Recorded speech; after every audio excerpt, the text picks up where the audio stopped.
guys, welcome to another episode of the Dr. Akash Show. I'm Dr. Akash Bajaj, triple board certified physician, and I will go over rituals and routines to keep you resilient and robust. Now, today I want to talk to you about something that's getting a lot of press, very popular right now, might be a trend, might not, we'll wait and see, and that is cold plunge therapy or cryotherapy or cold therapy in general. Now, in doing some research for this episode, I was very surprised to discover significant, well-studied benefits for cold therapy. And I want to share those benefits with you today. And then, as always, we'll end with some rituals and routines that you can do to start incorporating this into your schedule right away. Now, guys, before we get started, if you find value in my podcast, and if you find that this is helpful information, please like, subscribe, and share so other like-minded people can go ahead and see this. So let's get into it. Now, cold plunge therapy or ice baths, they've been getting all the rage lately. Now, although ice baths have been around for years and years and years internationally, it's interesting to see all the attention that these have been getting recently. So it prompted me to look further into this to see if this is something worthwhile to include in your optimization journey. Now, what I discovered may surprise you. I found 9 specific benefits of cold plunge therapy and cold therapy that have been well studied. And today I'm going to share that with you. Now, benefit number 1, it can decrease muscle soreness. Now, it does this because cold therapy causes the blood vessels on the outside of your body to constrict or get smaller. And when they get smaller, that means there's less swelling that gets to the area, which may lead to less inflammation and less soreness. Now, this is very significant specifically for recovery after a workout or exercise. The second benefit is decreasing core body temperature. Now, if you're working out outside or you're just being very active in a particular workout or whatever exercise you choose to do, sometimes your body temperature can get so high that cooling that down relatively quickly can be very advantageous for you. Now, obviously, if you put yourself in an ice bath or in some sort of cold therapy, you will very quickly begin to cool your overall body temperature, which can be advantageous in a situation like this. Now, specifically think about areas where you might get overheated. Like, let's say you're doing some long distance running outside on a hot day or something of that nature where you're sweating profusely and you're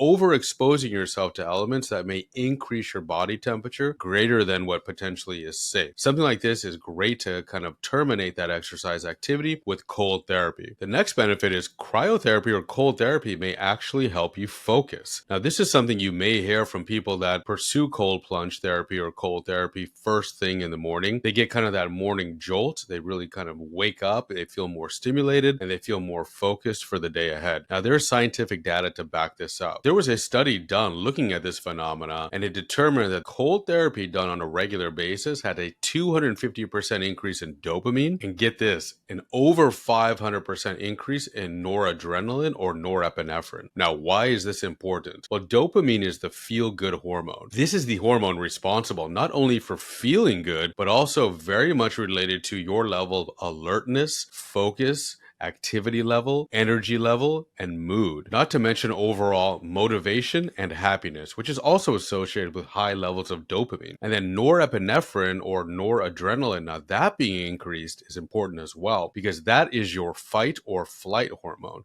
So that will increase your levels of alertness, of activity, of focus, and your ability to take quick action. Think about it like this. If you're being chased by a lion and your fight or flight response goes up, you probably don't need to use the bathroom all of a sudden. You probably don't feel hungry all of a sudden. Your hearing probably gets a little bit better. Your vision probably gets a little bit better. You get just kind of dialed in and tuned in for the battle ahead as a matter of survival. Now, cold therapy can actually mimic or replicate this effect, which can be advantageous for the day ahead and for the stressors that you may encounter in the day. The next potential benefit is sleep. Now, admittedly, there is not a lot of data here. Anecdotally, those who have been participating in cold therapy before sleep, like an ice bath or something of that nature, have reported in multiple environments that they actually sleep better and they have less fatigue overall. But like I said, not a ton of research done here yet. Anecdotally, most of my clients that participate in this before sleep have definitely noticed this and have definitely kind of confirmed this bias. The next next benefit is decreased inflammation. Like as we briefly talked about earlier, when you begin to constrict your blood vessels on the outside because of the cold exposure or the cold environment, you decrease swelling overall, which also means when you're decreasing the swelling and the inflammation, you're decreasing the likelihood of obtaining something called DOMS, D-O-M-S. Now that stands for delayed onset muscle soreness. If you've had a significant workout and you worked out really hard one day and you're really sore for the next couple days, you can't really even function normally because you're so sore, that's leg day for me, then this is something that definitely helps mitigate that or eliminate that. Now this is also backed by scientific data looking at certain biomarkers of inflammation like creatine kinase and noticing a significant decrease in this particular biomarker after a workout when using cold plunge therapy versus without. The next benefit is your immune system. Now, cold therapy and cold plunge therapy has been thought to really boost your immune system in general. But upon looking further into this, there are some studies conducted in the Netherlands demonstrating this. Now, how did they do this? They took two populations. One population did cold plunge therapy, one did not. And what they found was the population that used cold plunge therapy had a 29% lower incidence of no-show rates at work and calling in sick much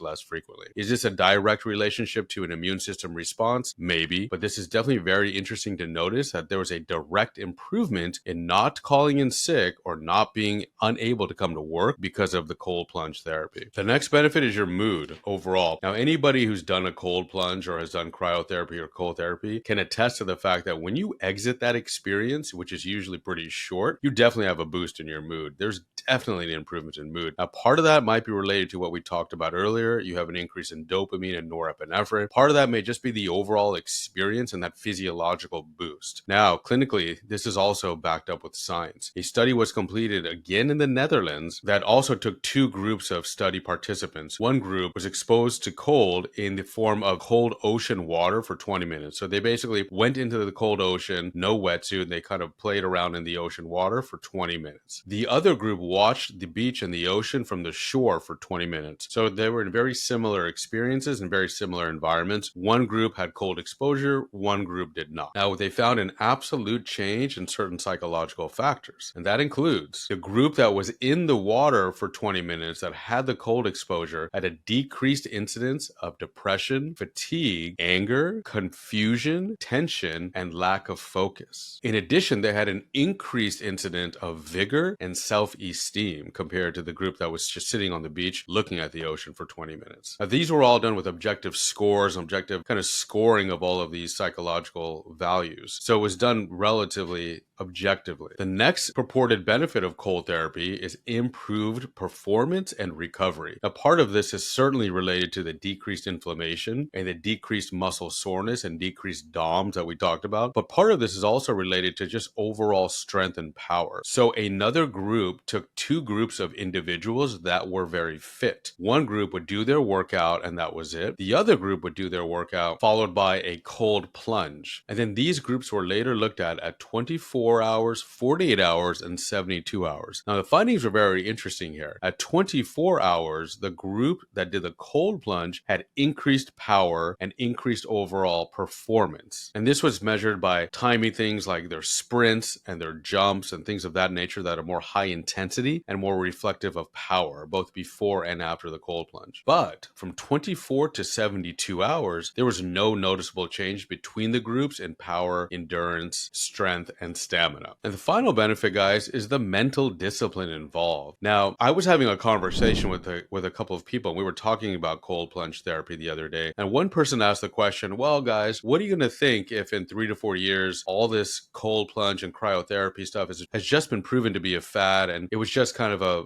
passing in the wind? And the answer that I really thought about with that question was, well, it's still a huge benefit, guys, because not only do you have all these scientifically backed benefits that we talked about today, but if you're able to exercise that mind over body and force your body to get into a cold plunge, for those of you that have done this, you know exactly what I'm talking about. For those of you that have not, you should try it. It's much harder than it sounds. But for those of you that can actually force yourself, mind over matter, to be disciplined enough to get into that cold plunge, you're doing a couple of things outside of the benefits we've talked about. You're going to improve your self-confidence automatically because you do what you tell yourself you're going to do, but you're also going to become much more resilient resilient. And the reason for that is you are now exposing your body to a very stressful event that your mind is forcing yourself to do. So you're going to get more and more comfortable dealing with these types of stressors. Placing yourself in a deliberate state of stress like this is only going to improve your self-confidence, increase your resilience, and increase your ability to deal with life's daily stresses, which are coming if they haven't come yet. Now, is there a time when you don't want to do a cold plunge? Yes, those times include immediately after a workout. Now, if you get into a cold plunge immediately after a workout, a couple things are going to happen. You're going to decrease blood flow to those muscles you just worked out, and that's going to translate into decreased muscle hypertrophy, so decreased muscle building and decreased strength secondarily. So you don't want to use a cold plunge immediately after a kind of strength-based workout, because that's going to decrease your ability to maximize those gains from that workout. Additionally, if you're dealing with certain chronic conditions, you need to speak with your physician first. These conditions can include things like poor blood circulation, high blood pressure, heart disease, even diabetes, any sort of chronic disease state or chronic metabolic state that you might be dealing with. Definitely speak with your physician first. Make sure your physician understands what a cold plunge is and understands the benefits, so you can get an accurate assessment and an accurate answer on if you are or are not somebody that may benefit from cold plunge therapy. Cold plunge therapy has also been shown to decrease cortisol. Now, cortisol is the stress hormone, and this is the hormone that can get kind of out of whack a little bit when we're very stressed. This is what may keep you up at night, but doesn't allow you to get a proper night's sleep. So this is when you feel kind of wired and tired. You're so tired, but that you can't sleep, kind of overexhausted sometimes, right? That's all cortisol. So if you're dealing with something like that, usually cold therapy can help counteract that, decrease that cortisol level, and bring it back to appropriate baseline levels. This is also potentially why cold therapy may help with sleep, because it optimizes and regulates your cortisol levels. Now, guys, as always, we talk about rituals and routines to keep you resilient and robust. When it comes to cold therapy, if you've never done it before, don't go sit in an ice bath for 5 minutes at 30 degrees. That's a terrible idea. What is not a terrible idea is to start with just a cold shower. Take your normal shower like you normally would and decrease the temperature to cold at the very end for anywhere from 30 to 90 seconds as you can tolerate. Ideally, start low, maybe 25 to 30 seconds, and escalate up to 60 to 90 seconds. You will find you will be able to adjust to this more so than you think you can. Once you get comfortable with that, it's totally appropriate to escalate to a cold plunge at that. Now, in respect to a cold plunge or an ice bath, ideally you're looking at 5 to 10 minutes at the absolute most. You really don't want to go much longer than that. And ideally you want the temperatures to be between 38 degrees Fahrenheit at the low and 60 degrees Fahrenheit at the high. So 60 degrees Fahrenheit is not very cold. That's a great place to start if you're new to this, and slowly decrease your temperature. Now, 5 to 10 minutes is the ideal goal, but obviously be practical and understand you can start at lower time periods and escalate up as tolerated. So ritual and routine for you, if you've never done this before: 30 seconds, turn your water to cold at the end of the shower. Do that consistently. Escalate up to 90 seconds. Once you get to that point, consider getting into a cold plunge with the parameters that we've set out today. Routines, of course, for you to do this successfully, for you to maximize the benefits of everything that cold plunge can offer you: boosting your immune system, improving your recovery, decreasing inflammation, improving your mood, your focus, everything we've talked about today. You need to have all the pieces of the puzzle together that we've talked about before. And this means your sleep needs to be in order, your diet and nutrition needs to be in order, exercise needs to be consistent, thoughtful, and intentional. All these things together will optimize your cold plunge therapy and your cryotherapy experience. And resilience. Specifically talked about resilience today because just the fact that you can get yourself to do cryotherapy or to perform cold plunge therapy on yourself, despite how challenging and difficult it is, you are overcoming a stressor, artificial or not, and your subconscious mind is taking that into consideration, and you are now building your self-esteem, self-confidence, and more importantly, your ability to deal with life's daily stressors as your norm. So your new norm is going to be significantly higher when it comes to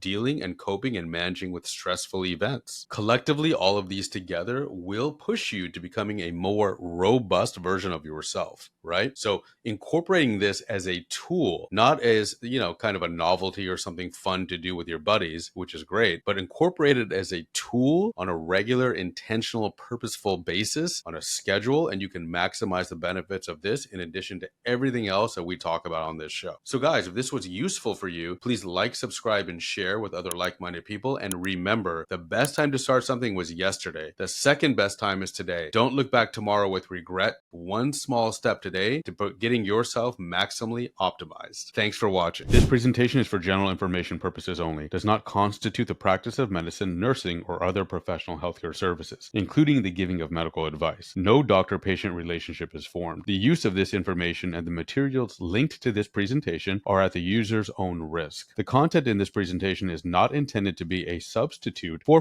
professional medical advice, diagnosis, or treatment. Users should not disregard or delay obtaining medical advice for any medical conditions that they have, and they should seek the assistance of their healthcare professionals for such conditions.